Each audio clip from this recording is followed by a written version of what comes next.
చిత్తం మహారాణి అనే సినిమా ఆహాలో స్ట్రీమ్ అవుతుంది. మేము అందరం చూసాము. Very very entertaining film. నాకు తెలిసి రీసెంట్ టైమ్స్లో ఓటీటీల్లో రిలీజ్ అయిన మోస్ట్ ఎంటర్టైనింగ్ ఫిలిం 100% చిత్తం మహారాణి అని చెప్పొచ్చు.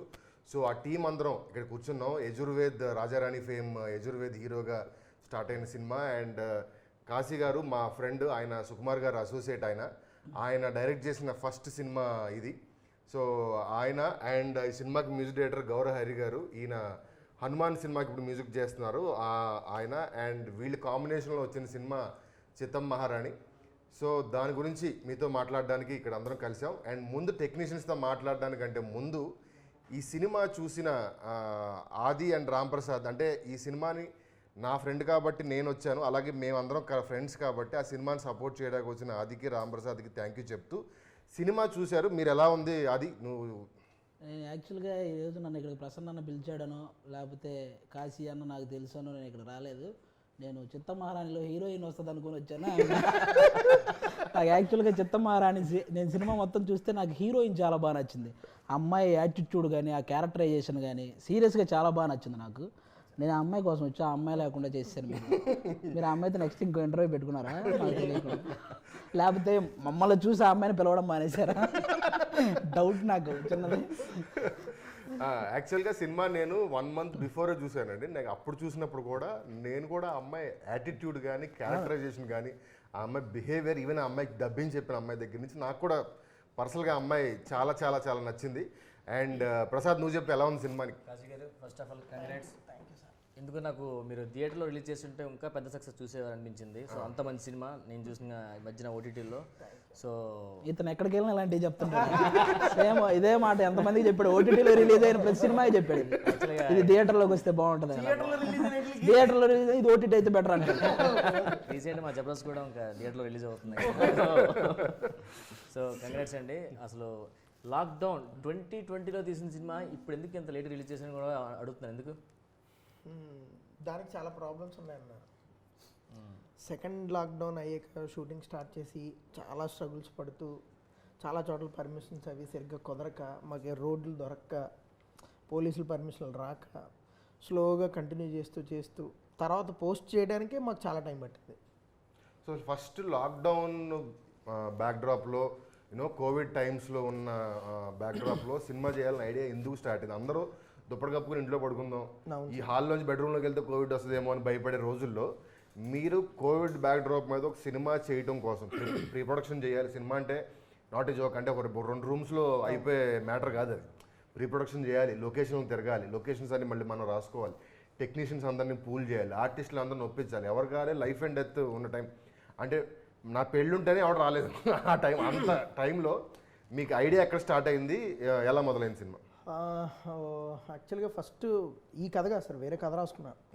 వేరే హీరోకి చెప్పాలి అన్న ఇదిలో ఒకసారి సార్ దగ్గరికి కూడా వెళ్ళా, సుకుమార్ గారి దగ్గరికి వెళ్ళా. ఆయనకి చెప్తానని చెప్పాను. ఆయన నువ్వు ఏ హీరో అనుకుంటే చెప్పు, నేను హెల్ప్ చేస్తాను అన్నారు. సరే, ఈ లోపల కరెక్ట్గా ఆ టైంలోనే లాక్డౌన్ అనౌన్స్ చేశారు. అదంత సీరియస్గా ఉంటుందని కూడా మాకు తెలియదు. ఏదో 10 రోజులు అటు ఇటు అంటారు, తర్వాత మళ్ళీ మామూలే కదా అనుకుని కాకినాడ వెళ్ళిపోయాను నేను. సో ఫ్యామిలీ అమలాపురం వెళ్ళిపోయారు. నేను మా ఇంట్లో చూస్తే ఫస్ట్ అది 10 days 12 days అనౌన్స్ చేశారు. స్లోగా అలా పెంచుకుంటూ వెళ్తున్నారు. అది రోజు ఆ వదిలిన టైంలో 10:30 11:30 టైంలో వెళ్ళటం, చికెన్ తెచ్చుకోవడం, వండుకుని రూమ్లో పార్టీ చేసి తప్ప అలా 1 month అయ్యేటప్పుడు బోర్ కొట్టడం స్టార్ట్ అయింది. ఏంటిది చుట్టూ ఏజ్ వచ్చేస్తుంది, మనకి ఎండ కార్డు పడిపోద్ది, ఏంటి ఇప్పుడు ఎక్స్పైర్డ్ ఇది, ఏం చేద్దాం. సరే అలా ఇంకా టైం అంతా రోజు ఇదే పని సార్. ఇంకా ఆ టైంలో బయటికి వెళ్ళటం, మళ్ళీ ఇంటికి పోలీసులు ఎక్కడ కొడతారని సైడ్ రూట్లు అన్నింటిలో ఇంటికి చేరటం, ఇదే పని. సినిమాలో అతను చేరినట్టు ఇంటికి అంతే సార్, ఇదే పని. కొత్తిమీరకు కూడా వెళ్తే కొడతారేమో ఇది, అన్నీ ఆ టైంలో టగడ తెచ్చుకోవడం, వెళ్ళిపోవడం, ఇదే పని. కొత్తిమీర కొట్టర్లేండి, అరెస్ట్ చేస్తారు. అప్పుడు అలాగే ఉండేది సార్, వెనకాల వీపులు చిరిగిపోయి వెళ్తుంటారు. ఆ టైంలో వేరే స్టేట్స్లో కానీ మన స్టేట్స్లో కానీ ఆర్టికల్స్ అవి చదువుతుంటే చాలా బాధ అనిపించేది సార్. మామూలుగా పిల్లల్ని సూట్ కేసు మీద లాక్కొస్తూ, ట్రాన్స్పోర్టేషన్ లేక, ఫుడ్ లేక, చాలా చోట్ల అసలు టెంట్లు వేసి చాలామంది గ్లూకోజ్ పంచిపెట్టి నడిచే వాళ్ళందరికీ ఫుడ్ ప్యాకెట్లు పంచిపెట్టి, ఈ ఆర్టికల్స్ అన్నీ చదువుతున్నప్పుడు అనిపించింది, అరే అసలు ఒక అమ్మాయి ఇలా ఇరుక్కుపోతే ఏంటి, తిరిగి ఊరు ఎలా రావటం. నాకు best example Sudheer Varma, director Sudheer Varma కొన్ని ఎగ్జాంపుల్ చెప్పాడు సార్. భీమవరం వెళ్ళటానికి 1.5 day పట్టింది సార్ తనకి. అసలు ఎక్కడ పడితే అక్కడ పోలీసులు చెదగొట్టేయటమే లేదా ఆపేయటం ఇదే పని. ఎలాగో క్రాస్ 1.5 డేకి తను రీచ్ అయ్యాడు భీమవరం. అప్పుడు అనిపించిందో ఇలా ఊరు వెళ్ళటం చాలా కష్టంగా ఉంది కదా, ఈ ఆర్టికల్స్ అన్నీ ఇవన్నీ వేసి ఎలా వెళ్తే వస్తుంది అని ఆలోచించడం మొదలుపెట్టాం. ఖాళీ కదా, ఇంకేం చేయలేదు. న్యూస్ పేపర్లు కూడా వచ్చి కదా సార్ అప్పుడు, ఎప్పుడో 2 డేస్కో 3 డేస్కో పడింది పేపర్ కూడా. సో అలా స్టార్ట్ చేసి రాసాం. అన్న మీరు ఏ ధైర్యంతో, అంటే ఆయన అంటే డైరెక్టర్ ఏదో చేయాలి ఖాళీగా ఉన్నాను ఆయనకి ఏదో అనిపిస్తుంది ఆయన ఇంట్లో ఖాళీగా ఉన్నప్పుడు. అవునండి. సో మీకు కెరియర్ ఆల్రెడీ ఒక సినిమా రాజారాణి రాజు చేశారు, ఇప్పుడు ఇంకో 2-3 సినిమాలు చేస్తున్నారు. ఈ టైంలో జనరల్గా ఇంట్లో వాళ్ళు మనం మనకి ఉంటుంది యాజ్ అన్ యాక్టర్ ఇంకొంచెం ఎక్కువ భయం ఉంటుంది, ఎక్కువ కాన్షియస్గా ఉంటాం. So what made you to do this film ఆ టైంలో? అంటే అన్న రాజావారి రాణి గారు అయిపోయిన తర్వాత కొన్ని ఆఫర్స్ వచ్చాయన్న. వెంటనే లాక్డౌన్ కూడా వచ్చింది. వచ్చిన వెంటనే ఏంటి ఇలాగే 10 రోజులు 20 రోజులు నెల అయిపోతుంది, ఏంటో అర్థం కావట్లేదు, ఏం చేయడానికి లేదు. ఇంట్లో ఖాళీగా ఒంటరిగా కూర్చొని సినిమాలు చూడడం తప్ప ఇంక వేరే పని లేదు, బయటికి వెళ్ళడానికి కూడా లేదు. అలాంటి టైంలో సుధీర్ అని కాల్ చేశాడు, సుధీర్ వర్మ. ఆయన కాల్ చేసి, నాయుడు నా ఫ్రెండ్ ఒక ఆయన ఉన్నారు కాశీ అని చెప్పేసి ఒక కథ రాసుకున్నాడు, నేను అనుకుంటున్నాడు బాగుంటుంది చేసే అనేసి అన్నాడు. సరే అని చెప్పేసి ఆయన నెంబర్ పంపారు, కాశీ గారి నెంబరు. ఓకే అని చెప్పేసి కాశీ గారికి ఫోన్ చేసి మాట్లాడాను, ఇలా కథ అనుకుంటున్నాను నువ్వైతే బాగుంటుంది అని చెప్పేసి అన్నారు. రాజారాణి గారు చూశాను నేను, బాగుంది, సో చేస్తే బాగుంటుంది అని చెప్పేసి అన్నారు. ఓకే అండి అని చెప్పేసి అనుకుని అప్పటి నుంచి మేము మాట్లాడుకుంటూ డిస్కస్ చేసుకుంటూ అలా అయింది. మేము ఫస్ట్ మాట్లాడుకున్న తర్వాత షూట్కి వెళ్ళడానికి మనకి 8 months పట్టింది. లాక్డౌన్లోనే పోయిందండి. ఓన్లీ మాట్లాడుకోవడమే, కలవలేదు మేము 8 months, కలుసుకోలేదు అసలు. ఫోన్లోనే ఎలా ఉంటావు, ఫొటోస్ పంపు ఏంటి, తర్వాత స్టోరీ. ఈవెన్ రచనకు కూడా జూమ్ కాల్ చేసి కథ చెప్పాను అంతే. అలా డిస్కస్ చేసుకోవడం తప్ప కలిసింది లేదన్న. తర్వాత హైదరాబాద్ వచ్చి లాక్డౌన్ అయిపోయిన తర్వాత వచ్చి ఈయన కలిసి అలా స్టార్ట్ చేసాం. మీకు తెలుసా కోఇన్సిడెన్స్ ఏంటంటే, రాజావాణి రాణి గారు ఫస్ట్ నేను రామానాయుడులో చూసి రాంప్రసాద్ వాళ్ళని తీసుకుని మళ్ళీ వెళ్తే మళ్ళీ షో వేసుకుని జబర్దస్త్ వాళ్ళు అందరూ వచ్చి చూసి ఆ సినిమాని సపోర్ట్ చేసినందుకు నాకు థ్యాంక్స్ గాడ్ దీనికైనా దానికి అలాగా వాళ్ళు విపరీతంగా పబ్లిసిటీ చేశారు, చాలా సపోర్ట్ చేశారు. మళ్ళీ ఈ సినిమాకి మళ్ళీ అలాగే చూసి నచ్చి మళ్ళీ సినిమాని ప్రమోట్ చేయాలంటే వాళ్ళు అంటే డే టు డే యాక్టర్స్ వాళ్ళకి ఒక రోజు ఒక టైము అనేది వాళ్ళకి మనీతో సంబంధించింది. బట్ వాళ్ళు ఉన్న దాంట్లో నుంచి కూడా వాళ్ళకి కేర్ ఆఫ్ కంచరపాలెంకి అలాగే సపోర్ట్ చేశారు, రాజవాణి రాణికి అలాగే సపోర్ట్ చేశారు, ఈ సినిమాకి కూడా మళ్ళీ అలాగే వచ్చారు.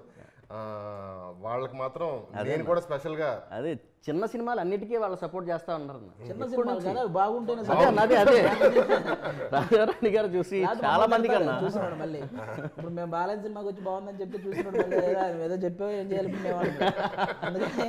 కానీ సీరియస్ గా చాలా బాగా నచ్చింది సినిమా. ఆ హీరోయిన్ క్యారెక్టరైజేషన్ అలా పెట్టాలని ఎందుకు అనిపించింది అన్న నీకు? అంటే జనరల్గా మనం ఒక ఫస్ట్ సినిమా తీసేటప్పుడు ఒక అమ్మాయిని అలా ఊహించుకున్నాం అంటే మనకు మైండ్లో నిజంగా కూడా అలాంటిది ఏదో చిన్న చిన్న కోరికలు ఉంటాయి, మనకు కావాల్సిన అమ్మాయి అలా ఉండాలని. నేను అసలు సీరియస్ గానే నిజంగా ఇంటర్వ్యూ ప్రామిస్ చెప్తాను, ఆ క్యారెక్టరేషన్ యాస్టీజ్ నా వైఫ్ క్యారెక్టరేషన్. ఇంటికి వెళ్తారు ప్రశాంతంగా. ఓహో ఇప్పుడు యజుర్వేద్ మీరు ఓకే. ప్రసన్న గారికి తెలుసండి. మీకు లాక్డౌన్లో పెళ్ళి అయిందా? లేదు సార్, లాక్డౌన్ ముందే పెళ్ళింది, తర్వాత లాక్డౌన్. హీరో గారు కాబట్టి అమ్మాయిని కొంచెం రిస్క్ చేసిన తీసుకొచ్చారు, కానీ పొరపాటున మనకొండ నుంచి గచ్చిపోలికి అమ్మాయి డ్రాప్ చేయమని అనుకో మాకే 3 days పడుతుంది. అది పడతలేదు, చాలా చోట్ల ఆగుతాం కదా. అండ్ గౌరవ్ హరి గారు అవును సినిమాకి అంత మంచి సౌండ్ ఇచ్చి మీరు సౌండ్ లేకుండా అన్న ఈ సినిమాలో కోల కళ్ళ చిన్నది సాంగ్ నాకు తెలిసి ఈ 1.5 yearలో వచ్చిన బెస్ట్ 3-4 సాంగ్స్లో అదో సాంగ్. ఆ సాంగ్ తర్వాత మేము కూడా కలిసి వర్క్ చేయాలని ట్రై చేసాం, బట్ అది వర్కౌట్ అవ్వకపోయినా కూడా మేము డెఫినెట్ కలిసి చేస్తాం. అండ్ ఈ మ్యూజికల్ జర్నీ గురించి, చిత్తం మహారాణి మ్యూజికల్ జర్నీ గురించి మీరు చెప్పండి. అండ్ నాకు తెలిసిన పరిచయం ఉన్న నా వైఫ్ కానీ లేకపోతే మిగతా కొంతమంది ఫ్రెండ్స్ కానీ ఫ్యామిలీ ఫ్రెండ్స్ కానీ అమ్మాయిలకు కూడా చాలా మందికి ఫేవరెట్ సాంగ్ అది, కాలర్ ట్యూన్ కూడా అది. Thank you sir. చెప్పండి. యాక్చువల్లీ మా జర్నీ కూడా లైక్ లాక్డౌన్లోనే నేను ఏదో ఎఫ్బీలో ఏదో వీడియో సాంగ్ ఒకటి రికార్డ్ చేసి పెట్టాను అన్నమాట సరదాగా. కృష్ణ చైతన్య సార్ విని నాకు చాలా బాగా నచ్చింది, ఒకసారి వస్తారా అన్నారు. వస్తారా అంటే సార్ వస్తాను సార్ అని వెళ్ళిన తర్వాత మీకు సర్ప్రైజ్ అని నాకు వీడియో మెసేజ్ చూపించారు. అది త్రివిక్రమ్ సార్కి పంపన్నారు. త్రివిక్రమ్ సార్ మెసేజ్లో ట్యూన్ చాలా బాగుంది అది అని చెప్తారు. అక్కడి నుంచి కృష్ణ చైతన్య సార్ నేను ట్రావెల్ చేయడం మొదలు పెట్టాం అనమాట. అది అలాగే ఉంచు, ఇంకా కథ చెప్తాను, ఇలా జర్నీ స్టార్ట్ అయినప్పుడు వన్ ఫైవ్ డే నాకు ఒకసారి ఇలాగా ఒక సినిమా ఉంది హరి, ప్రొడక్షన్ అయిపోయింది అది ఆల్రెడీ, ఇప్పుడు రీ రికార్డింగ్ స్టేజ్లో ఉంది, ఒకసారి వెళ్ళి కలవండి ఇలాగా అని చెప్పేసి కాశీ సార్ నెంబర్ ఇచ్చారు. వెళ్ళిన తర్వాత డైరెక్ట్గా నాకు ఫస్ట్ ఆ బోట్ షాట్ వేసి చూపించారు సార్. ఫ్లాటా? బోట్ షాట్ వేసి చూపించిన తర్వాత ఓకే. సినిమా ఇంకొక 20% బ్యాలెన్స్ ఉండగా ఎంటర్ అయ్యాడు సార్ హరి. నేను కృష్ణ చైతన్య నేను అడిగా, బావ ఇలాగా మ్యూజిక్ డైరెక్టర్ కావాలి, అదేంటి ఇప్పుడు అడుగుతున్నారా, మరి పాటలు ఉన్నాయన్నావు కదా అంటే, లేదన్నా నేను ఇలా పవన్ కళ్యాణ్ గారి పాటలు అవి పెట్టుకుని జేబులో ఐఫోన్లో ప్లే చేసుకుంటూ మాంటేజ్లు అన్నీ తీసేది. 3 పాటలు అలా తీసాను, అలాగే తీసాను. చిరంజీవి గారి పాటలు, పవన్ కళ్యాణ్ గారి పాటలు పెట్టుకుంటూ షూట్ చేశాను. 3 సాంగ్స్ వితౌట్ ఆడియో. సరే ఇప్పుడు ఆయనకి మాంటేజ్ అన్నీ నేనేమనుకున్నానో ఆ సాంగ్స్ పెట్టి ప్లే చేసి చూపించిన తర్వాత మాంటేజ్లు అన్నీ ఇలా ఉన్నాయి, పాటలు విజువల్గా చాలా బాగున్నాయండి అన్నాడు. ఇప్పుడు మీదే మరి బాధ్యత ఏంటి ట్యూన్లు పరిస్థితి అంటే, అప్పుడు ఒక్క దాని మీద కూర్చుంటా, ఏదైతే బిఫోర్ సినిమాకు ముందు మనం మ్యూజిక్ సీటింగ్స్ ఎలా వేస్తాం, సినిమా అయిపోయిన తర్వాత కూర్చోవడం స్టార్ట్ చేసాం. ఈ విజువల్కి ఏం చేయాలి ఇలా స్టార్ట్ చేసి, కోవిడ్లో ₹1,00,000 ఉంటే బ్యాంకులో వేసేసుకుందాం, 10 లక్షలు ఉంటే ఇన్సూరెన్స్లు లేకపోతే చేంజ్ చేసుకుందాం, ఏ హాస్పిటల్లో వస్తే ఏంటి పరిస్థితి అన్న టైంలో ప్రొడ్యూసర్కి ఎలా ధైర్యం వచ్చిందండి ఉన్న డబ్బులు ఖర్చు పెట్టి సినిమా తీయటాక? అది మా మణికంఠ అన్న మరి ఆ ధైర్యం ఎక్కడి నుంచి వచ్చిందో నాకు తెలుసు సార్. ఆయన ఎప్పుడు వెనకే ఉంటారు కాబట్టి ఇక్కడికి రాకూడదు. వన్స్ అంతా రాసిన తర్వాత నేను నా ఫ్రెండ్ సురేష్ ఇద్దరం కూర్చొని రాసిన తర్వాత ఒక 1 వీక్ ఫైనల్గా డైలాగ్ వెర్షన్ రాసుకుందామని గోవా వెళ్ళిపోయాం. వారం రోజులు కాస్త 12 రోజులు కూర్చున్నాం మేము. 12 రోజులు మేము ఇద్దరం కూర్చొని రాసేసుకుని ఇంటికి వచ్చాం. వచ్చిన తర్వాత అప్పుడు క్షత్రియ హోటల్లో ఎవరో మ్యూచువల్ ఫ్రెండ్స్ త్రూ ఆయన పరిచయం అండి నాకు, మనకంట పరిచయం అయితే ఆయనకి చెప్పాం స్క్రిప్ట్. చెప్పిన తర్వాత అప్పటికి ఇంకా యజుర్వేద్ కానీ ఎవరికి ఆయనకి ఇంకా ఏమీ చెప్పలే ప్లాన్ అసలు. హీరో ఎవరు అనుకుంటున్నారు అన్నాడు. అది కొత్త వాళ్ళు అనుకుంటున్నాం అనగానే అనగానే ఆయన వెంటనే ఇమ్మీడియట్గా కొత్త వాళ్ళు అయితే ఎవరు కొంటారన్నా, మళ్ళీ మనకు ప్రాబ్లం వస్తుంది కదా, ఎవరినైనా కొంచెం తెలిసిన ఫేస్ పెట్టుకోవచ్చు కదా అంటే, నేను అక్కడ చాలా స్టిక్ అయిపోయాను. నాకు ఈ స్లాంగ్ కావాలి, నాకు ఈ కథ కొత్త వాళ్ళ మీద అయితేనే బాగుంటుంది. ఆల్రెడీ చిన్న బేస్ ఉన్న వాళ్ళు అయితే పోలీసు వాళ్ళకి భయపడటం ఇవన్నీ చాలా కష్టం అన్న. కొత్త వాళ్ళ మీద అయితే చాలా ఈజీ. కానిస్టేబుల్ భయపడడం కూడా, కానిస్టేబుల్ కంగారు పడితే మనం బైక్ ఆపేస్తాం. అదే నేను ఊర్లో ఓ టాప్ అనుకో, కానిస్టేబుల్ ఏంటి అనేటట్టు ఉంటుంది నా బిహేవియర్. అది సింక్ అవ్వదన్న ఫస్ట్ అన్న. ఆ తర్వాత ఆయన ఎక్కడో జాగ్రత్తగా వెంటనే ఏమీ ఆయన ఒప్పుకోవాలి. ఓ వారం రోజుల తర్వాత ఫోన్ చేశాడు, ఏంటి ఎక్కడన్నా లాక్ అయిందా, ఏం చేస్తున్నారు అన్న, ఇలా ఉంది పరిస్థితి అంటే, సరే మనమే చేద్దాం రండి అని చెప్పంటే అప్పుడు ఇప్పుడు జనరల్గా మన సినిమాలో మన ఈ ఆర్టిస్టులు వీళ్ళందరినీ, హీరోయిన్ని, మనోడిని ఇలా ఒప్పించడం ఈజీయే.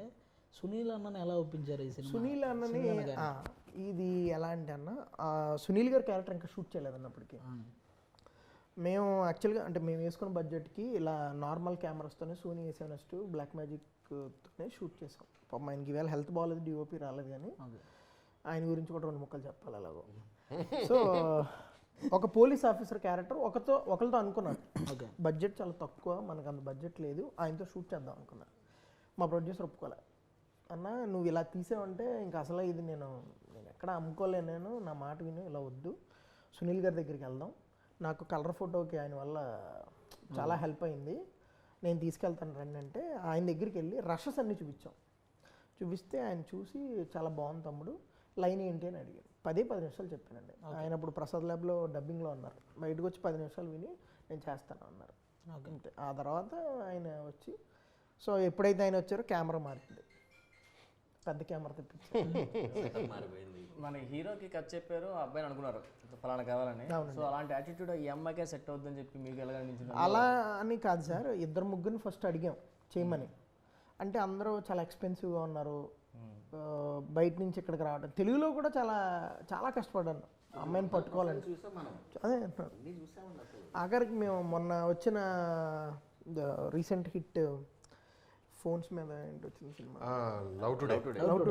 లవ్ టుడేలో అమ్మాయిని కూడా రీచ్ అయ్యండి మేము, బట్ అమ్మాయి చేయనుంది. అలా కోవిడ్ టైం సార్, చాలామంది కోవిడ్ టైంలో ఎవరు ముందుకు రాలేదు సార్. లాస్ట్కి రచనకి తను చేస్తానలేదు సార్, కథ నచ్చితే చేస్తాను అంది. అంటే అప్పుడు ఆ అమ్మాయికి జూమ్ కాల్ చేసి రచన గురించి కొన్ని ఎక్కువ క్వశ్చన్స్ ఆది అడుగుతాడు, ఎందుకంటే మైండ్ ఫోకస్ అంతా అక్కడ. అసలు జూమ్ కాల్లో ఒక అమ్మాయి కథ చెప్పి ఓకే చేయడం అనేది చిన్న విషయం కాదు. నెంబర్ ఉంటే మామూలు కూడా వస్తుంది జూమ్ కాల్. ప్రతిరోజు సినిమా వేరే అయిపోద్దాం. కానీ నీకు బయట అలా ఎవరైనా తగిలేరా బ్రదర్ ఎప్పుడైనా? అట్లా ఒక అమ్మాయి చిత్తం మహారాణి అనేలాగా ఒక అమ్మాయి ఆ యాటిట్యూడ్తో ఉన్న అమ్మాయి రియల్ లైఫ్లో ఎవరికైనా ఇక్కడ ఉన్న వాళ్ళకి? కాశీ ఒకరికి తగిలింది, పెళ్లి చేసుకున్నాడు. ఓకే, నీకన్నా? నాకైనా నేనే అదే చెప్తాం రాజా ఏం చేద్దాం చెప్పాలి పద చెప్తాను బయటకు సరెండర్ అయిపోవడం కాదు. ఇంత కథ రాసుకున్న తర్వాత ఎవరైతే బాగుంటుంది అనుకున్నాడు మీకు ఎందుకు అనిపించదు హీరోగా చేద్దామని? చెప్పండి మరి నేను అడిగినప్పుడు మీకు అంటే మీ ఆవిడకి కాశీకి వెళ్ళే ప్రయత్నాలు ఏవో చేస్తున్నాడు. ఎందుకంటే ఇండస్ట్రీలో ఏదో కొన్ని సినిమాలు చేసుకుని జాగ్రత్తగా వెళ్ళిపోదాం అనుకుంటున్నాను. తిరిగి మళ్ళీ మా ఊరంటే గుర్తొచ్చిందన్న. ఈ షూటింగ్ అంతా కూడా మా ఊర్లోనే చేశాను. కొమరగిరిపట్నం అమలాపురం దగ్గర కొమరగిరిపట్నం. మా ఊర్లో అసలు ఎంత కోఆపరేట్ చేశారంటే, మా వీధిలో ఇంటి దగ్గర కెమెరా పెడితే వచ్చి ఒరే ఎక్కడ పెట్టుకుంటున్నాండి, అక్కడ అరుగు మీద పెట్టుకో ఇంకా చాలా బాగుంటుంది. వాళ్ళు డైరెక్ట్ చేశారు. అసలు టీలు తాగలేక చచ్చిపోయానన్నా నేను. ఏ ఇంటికి వెళ్ళా టీ మజ్జిగ ఎక్కడ వద్దంటే ఆడు ఫీల్ అయిపోతారు, అక్కడ ఉంటే అక్కడ వాళ్ళు ఫీల్ అయిపోతారు. ఎవరింటికి వెళ్ళి కెమెరా పెట్టినా అక్కడ టీ తాగాల్సిందే. వాళ్ళు బాధని టీ కాఫీ ఇస్తుంది అనుకో ఏదో క్యారెక్టర్ వస్తాయేమో అని చెప్పి ఈస్ట్ గోదావరి రూరల్ ఏరియా అలాగుంటారు వాళ్ళందరూ. చాలా మంది మండలి కూడా వాళ్ళు చెప్పేస్తుంటారు ఒకసారి. అమ్మాయి వాటర్ బాటిల్ సీక్వెన్స్లు కానీ బైక్ సీక్వెన్స్లు కానీ ఆ స్నానం చేసే ఎపిసోడ్ అమ్మాయి వాటర్ ఫాల్స్ దగ్గరికి వెళ్ళి మనం వెనక్కి తిరిగి వెళ్ళింటే నువ్వు మాడుకుంటూ వెళ్ళు నాకు సౌండ్ ఎంత దూరం ఉంటుందో వినిపిస్తుంటుంది అని అవన్నీ సీక్వెన్స్ లో అమ్మాయి అసలు ఆ అమ్మాయి కానీ ఇద్దరు. అలాగే సత్య అన్న క్యారెక్టరైజేషన్ కూడా అదిరిపోయింది.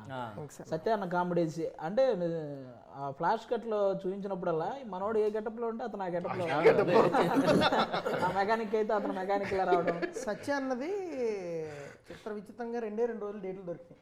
అసలు అందరూ అప్పుడు షూటింగ్ వదిలేటప్పటికి అందరూ దీన్ని ఎలా డబ్బులు చేసుకోవాలి మన డేట్లని అసలు అంతేగా ఎవరు ఇవ్వట్లే డేట్లు.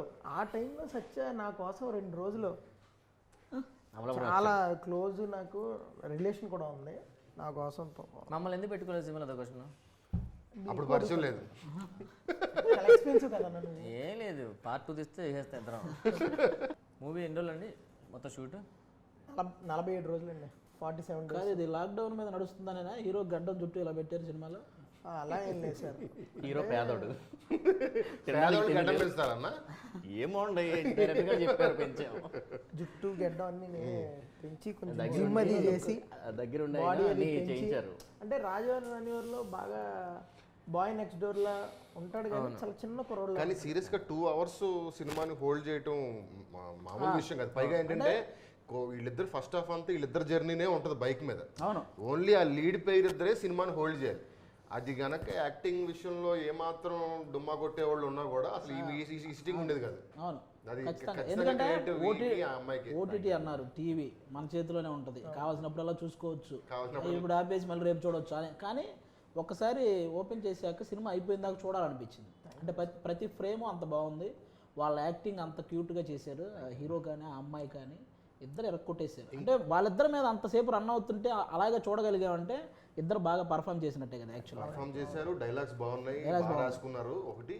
అండ్ ఇంపార్టెంట్ ఏంటంటే సునీల్ గారి సీన్స్ పక్కన పెడితే వీళ్ళ సీన్స్ అన్ని మన స్టిల్ ఫొటోస్ తీస్తాం కదా కెమెరా, ఆ కెమెరాతో లెన్స్ లేకుండా సింగిల్ లెన్స్ కెమెరాతో ఇన్బిల్ట్ ఏ లెన్స్ వస్తుందో ఆ లెన్స్తోనే సినిమా అంతా తీశారు. కానీ ఎక్కడ ఒక్క ఫ్రేమ్లో కానీ మనకి ఆ డౌట్ కూడా అనిపించదు. దానికి కూడా మళ్ళీ యాక్టర్స్ దాంట్లో తీసుకెళ్ళడం, ఈయన బ్యాక్గ్రౌండ్ స్కోరు ఉతికి అందులో తీసుకెళ్ళడం, అది చాలా కేర్ తీసుకున్నారన్న ఆయన. ప్రతిదీ కూడా అన్నీ దగ్గర ఉండి చూసుకుని ప్రతి దాంట్లోనే కూడా ఎలా చేయాలి, ఏంటి పర్ఫార్మెన్స్ ఎలా చేయాలి అన్నీ అందరికీ. ఈవెన్ డిఓపి దగ్గరికి వెళ్ళి ఇలా బాగుంటుంది అని చెప్పేసి చెప్పడం, ఇద్దరు ఐడియా షేర్ చేసుకోవడం, మా దగ్గరికి వచ్చి ఎలా చేస్తే బాగుంటుంది అని చెప్పేసి, ఈ డైలాగ్ ఎలా చెప్తే బాగుంటుంది అని చెప్పేసి అమ్మాయికి కానీ నాకు కానీ చెప్పడం అన్నీ.